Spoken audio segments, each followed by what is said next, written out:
বিজেপির চামচা, এই চামচাই দালাল, এই দালাল এই সব করছে। চামচার টাকা তো ওকে বেতন দেওয়া হচ্ছে।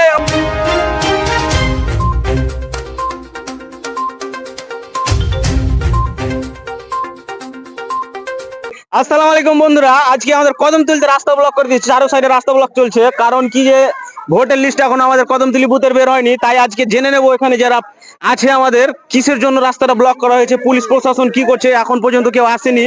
তাই আমরা জেনে নেবো আম সাধারণ মানুষের কাছ থেকে এটা কিসের জন্য হচ্ছে। এখানে আমাদের এদিকে আসো।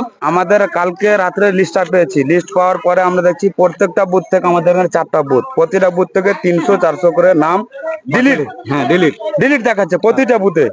এই ভোটগুলো কোথায় গেল? তো তোমরা দেখতে পাচ্ছ জনসাধারণ কি বলতে চাইছে, জিলেটের যে নামগুলো সেগুলো কোথায় গেল। এখানে তাদের বাপ দাদারা সব এখানে জন্মগ্রহণ করেছে, আর ছেলেরা এখানে জন্মগ্রহণ করেনি। এরা কেমন কথা বলছে। তাই তোমরা ভিডিওটা বেশি বেশি করে শেয়ার করে যাতে পুলিশ প্রশাসন জানতে পারে। আরো তো যাই হোক, আমাদের এখানে আন্দোলনটা চলছে এইভাবে, গোটা পশ্চিমবাংলাতে আন্দোলনটা ছড়িয়ে দাও। আমাদের এখানে কদমতলিতে আমাদের এখানে 5টা বুথ আছে, 5টা বুথের আন্দোলন চলছে। চারদিকে প্রত্যেক বুথ থেকে আমাদের 200-300 করে লোক আছে।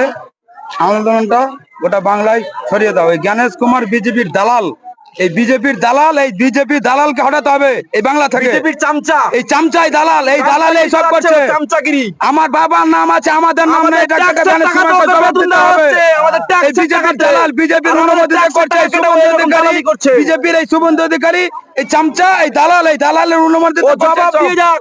এই শুভেন্দু অধিকারী, ভোটারকে কেটে দিচ্ছে, আমার বাপ দাদুর আমলের ভোটারকে কেটে দিচ্ছে। গণেশ কুমার দালাল, ওর জন্ম হওয়ার আগে গণেশ কুমার হাই হাই।